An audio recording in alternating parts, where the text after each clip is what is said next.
대만 사람 엘리바스가 다시 등장하며 이제 욥과 그 친구들과 그 세 번째 논쟁이 시작됩니다. 그런데 오늘 말씀에서 기록하고 있듯이 친구들의 이야기는요, 욥에게 계속해서 별반 도움이 되는 이야기가 되고 있지 않습니다.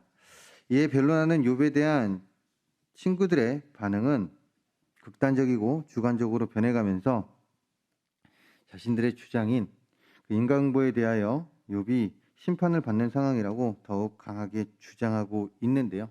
이렇게 계속해서 인과응보론 그것을 앞세워서 이야기하는 것이 욥에게 별반 도움이 되지 않는다라는 이야기이죠. 엘리바스, 이렇게 별반 도움이 되지 않는다고 생각하는 욥의 그 대답, 친구들에 대한 대답, 이 대답에 엘리바스 또한 갈수록 점점 극단적이고 주관적으로 욥을 판단하고 오늘 말씀에서 기록하고 있듯이 자신의 그 극단적인 감정, 즉 감정이 앞세워지고 주관적인 생각이 더욱더 앞세워지면서 욥에게 이제 충고를 또다시 하고 있는데요. 앞에서도 이야기했듯이 자신의 주장에 대한 변함이 없습니다. 그러면서 4, 5절에서 4절과 오늘 말씀 4절과 5절에서 기록하고 있듯이 계속해서 욥의 죄악으로 인해서 너가 지금 심판, 즉 벌을 받고 있는 것이라고 그런 상황에 있다라고 말을 하고 있습니다. 그러면서 6절 이하에서 이제 엘리바스는 욥의 악을 열거하는데요. 엘리바스가 주장하는 욥의 악한 행동은 까닭없이 형제를 괴롭혔고 목마르고 줄인 자에게 음식을 주지 아니하였을 뿐만이 아니라 과부와 고아를 돕지 않았다. 즉 구제에 힘쓰지 않았다라는 사실을 열거합니다. 또한 그 외에도 여러 가지 일들이 너는 하나님께 나아가야 되는데 그러지 못했다라고 이야기하면서 계속해서 욥을 정죄하고 있죠. 그런데 마치 이런 엘리바스의 모습은요, 자신이 욥의 삶을 다 안다라고 자신하며 이야기하고 있습니다. 즉 무슨 말입니까? 욥, 내가 너의 삶을 다 아는데 너는 이런 죄를 지었다라고 지금 엘리바스는요 자신 있게 주장하고 있다라는 사실이죠. 그러면서 11절 이하에서 주장하고 있듯이 너는 벌을 받고 있다라고 이야기를 합니다. 그런데 욥을 향한 엘리바스의 주장이 사실입니까? 그렇지 않습니다. 욥기 1장을 볼 때면 욥에 대하여 어떻게 표현하고 있습니까? 그는 하나님을 경외한 자였습니다. 그렇기에 죄를 짓지 않기 위해 노력했던 삶을 살았던 자로 악에서 떠난 자였죠. 뿐만 아니라 구제와 선행에 앞섰던 자였습니다. 이런 욥을 하나님께서는 의롭게 여기셨다라는 것이죠. 그런데 엘리바스는요, 지금 이런 욥이 아니라 정반대의 욥, 너는 정반대의 사람이다. 너는 구제를 하지 않았고 하나님이 보시기에 악한 행동을 했다라고 지금 욥을 정죄하고 있다라는 사실이죠. 그렇다면 엘리바스는 어찌하여 이렇게 욥을 그 정죄하고 있다라는 사실입니까? 욥을 왜 있지도 않은 이야기로 이렇게 포장하면서 욥이 너는 나쁜 사람이다라고 이야기하는 것일까요? 그것은요, 바로 자신의 생각, 엘리바스 자신의 생각을 관찰시키기 위해서 지금 욥을 파렴치한 자, 심판을 받아 마땅한 자로 몰아가고 있다라는 상황입니다. 욥을 위로하는 행위가 아닌 더 괴롭히는 행위로 욥에게 나아가고 있다라는 사실이죠. 이런 엘리바스의 모습, 즉 오늘 말씀에서 기록된 그 엘리바스의 모습을 보면서 저는 스스로에게 이렇게 질문을 해봤습니다. 혹시 저도 엘리바스처럼 저의 생각을 관찰하기 위해 다른 자를 정죄하고 있는 신앙생활, 가짜 뉴스를 전함을 통하여 다른 사람을 곤란하게 하고 있지는 않은지라는 질문입니다. 많은 사람들이 자주 하는 실수 중에 한 실수가 자신의 주장을 관찰하기 위해서는요, 가짜 뉴스를 전하는 경우가 많이 있다라는 사실입니다. 쉽게 이야기하면 아니면 말고 식으로 말을 하면서 자신의 주장을 한다라는 사실이죠. 참 이것이 얼마나 큰 문제를 일으키는지 모르겠습니다. 이런 상황 가운데 이렇게 아니면 말곤식이라는 즉 자신의 주장을 관찰하기 위해서 아니면 말고식이라는 이야기를 통하여 다른 사람에게 상처를 주는데 어떤 상처를 줍니까? 그 사람의 자존감도 또한 그 사람의 인격도 무너뜨리는 그런 상처를 줍니다. 어떤 사람은 사회에서 매장되는 일도 생기기도 하고요.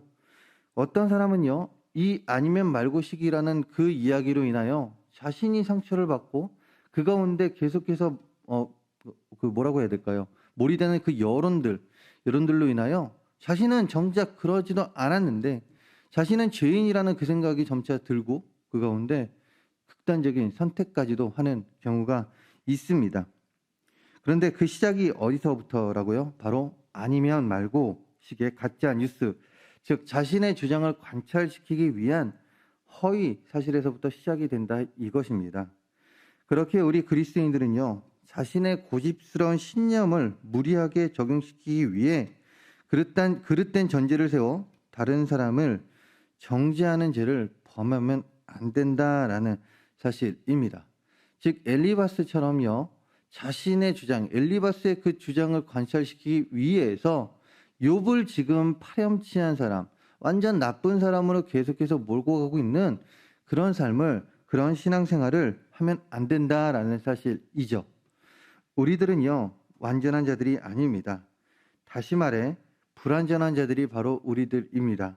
그렇기에 우리의 생각이 틀릴 수도 있고 우리에게는 적용될 수 있을지언정 다른 사람에게는요, 우리의 말이 적용이 될 수 없다라는 사실을 인정하고 기억하며 상대방을 정죄하기보다는, 즉 나의 의견을 관철시키기 위해서 다른 사람을 정죄하기보다는요, 그 사람을 오히려 그 사람을 위해 묵묵히 기도해주며 정죄가 아닌 희망이 되는 말로 다가갈 수 있는 삶을 살아가는 우리 모두가 되어야 한다라는 사실이죠. 혹시나 우리의 삶을 돌아보았을 때 나는 다른 사람에게 상처가 되는 말을 하고 있진 않습니까? 나의 주장을 관철시키기 위해서 나의 주장이 옳다라는 그 고집 때문에 다른 자를 나쁜 사람으로 지금 엘리바스와 같은 그런 믿음 생활을 하고 있지는 않습니까? 다른 사람을 나쁜 사람으로 만드는 그런 엘리바스와 같은 그 믿음 생활을 하고 있지 않습니까? 그렇다면 이제는 그 모든 것 내려놓고 엘리바스와 같은 다른 사람을 정죄하는 그런 신앙생활이 아니라 비록 그 사람이 그 죄를 지었을지언정 그것을 정확히 가르쳐 주고 또한 그 상황을 이해하며 상대방의 상황을 이해하며 그 사람을 위해 기도해 줄 수 있는 정확한 답을 줄 수 있는, 아니면 말고식의 이야기가 아니라 정확한 답을 줄 수 있는 우리 성도님들의 삶이 되기를 바랍니다. 이렇게 욥을 정죄하고 있는 엘리바스는요, 21절에서 욥에게 다음과 같이 이야기를 합니다. 21절 뭐라고 기록되어 있습니까? 너는 하나님과 화목하고 평안하라. 그리하면 복이 내게 임하리라. 아멘. 21절에서부터 기록된 그 말씀, 이 말씀을 보게 되면요, 엘리바스가 자신의 주장을 관철시키기 위해 가짜 뉴스를 통하여 욥을 정죄하면서도 욥이 이 고난과 고통에서 벗어나기 위해서 해야 할 일에 대해서 또 어떻게 보면 정확하게 이야기하고 있는데요. 그중 해야 할 일 하나가 바로 21절에 기록하고 있듯이 하나님과 다시금 회복해야 하는 일이었습니다. 하지만 하나님과 화목하라, 즉 지금 21절 이하에 나오는 그 말은요, 욥의 상황에는 전혀 어울리지 않는 말입니다. 무슨 말이냐? 지금 욥의 상황, 당시 지금 욥이 겪고 있는 그 상황 가운데 그 상황만 놓고 보자면 지금 이 엘리바스의 말은요, 욥에게 전혀 어울리지 않는다라는 사실이죠. 왜 그렇습니까? 앞에서도 말씀드렸듯이 욥은 하나님을 경외한 자였기 때문에 그렇습니다. 그렇기에 욥의 상황에서 전혀 어울리지 않는 말이지만 이 말씀은요, 오늘날 우리에게는 매우 큰 교훈으로 주는데, 큰 교훈으로 다가올 수밖에 없는데요. 그 이유는 하나님과 화목한 삶을 살아가는 것은 우리의 믿음의 과정이자 목표이기 때문에 그렇습니다. 하나님과 화목하라라는 말은 다른 말로 하나님의 뜻대로 살라라는 말이 됩니다. 하나님을 경외하고 말씀을 가슴에 두고 그 말씀대로 살아가라는 말이 되죠. 그런데 우리들의 삶은 어떠합니까? 지금 하나님의 말씀을 듣고 그 말씀대로 살아가야 함을 알고 있음에도 불구하고 하나님과의 뜻과는 상관없이 살아갈 때가 너무나도 많이 있지 않습니까? 그러면서 알게 모르게 하나님과 우리의 관계가 깨어지고 있지는 않습니까? 처음에는 실금으로 시작된 이 깨어짐이 이제는 돌이킬 수 없는 관계, 그 관계까지 되어 버립니다. 특히나 코로나19 시대 가운데 많은 우리 교회와 그리스도인들의 어려움, 그 신앙생활 가운데 닥친 그 어려움이 처음에는 끈끈하게 묶였던, 끈끈하게 절대로 떨어지지 않았을 것 같은 우리의 그 관계 가운데, 하나님과 우리의 관계 가운데 약간의 실금이 생기게 되고 어느 순간 그것은 실금이 아닌 돌이킬 수 없는 그 관계까지, 그 상황까지 일을 벌어졌다라는 사실이죠. 나의 뜻과 상관없이 그 주변 환경으로 인해서, 물론 나의 뜻이 상관없다고는 할 수는 없겠죠. 주변 환경으로 인하여 하나님과의 관계가 무너져 있는 우리들의 모습을 보게 됩니다. 그러면서 교만함이 우리 삶에 가득하게 되고 있고요. 하나님의 의가 앞서기보다는 나의 생각이 너무나도 앞설 때가 많이 있습니다. 그러다 보니 하나님과 화목하기보다는 멀어진 삶을 살아가고 있는 우리의 현실인데요. 하나님과 더욱 화목한 관계를 맺고 살아갈 수 있도록 우리의 삶, 우리의 믿음 생활을 돌이켜야 합니다. 하나님과 화목한 삶, 우리의 믿음의 과정이자 목표입니다.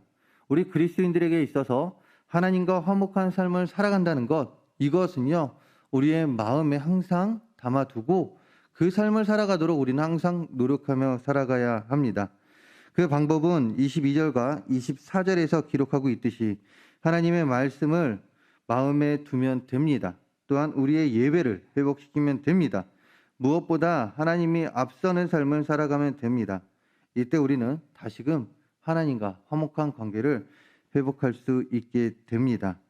예배를 회복시킵시다. 말씀을 마음에 두고 더욱더 살아갑시다.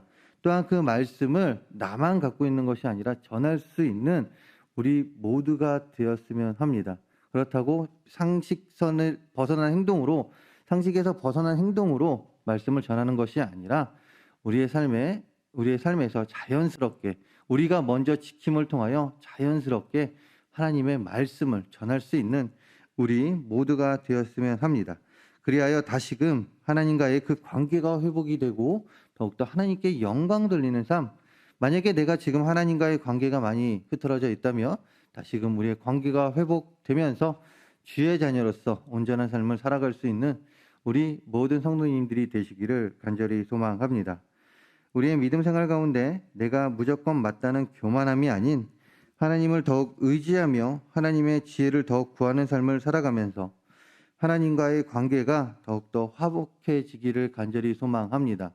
그리하여 하나님으로 인하여 승리하는 삶을 살아가는 우리 모두가 되기를 간절히 소망합니다. 나의 삶은 누구의 것입니까? 우리의 삶은 누구의 것입니까? 주님의 것입니다.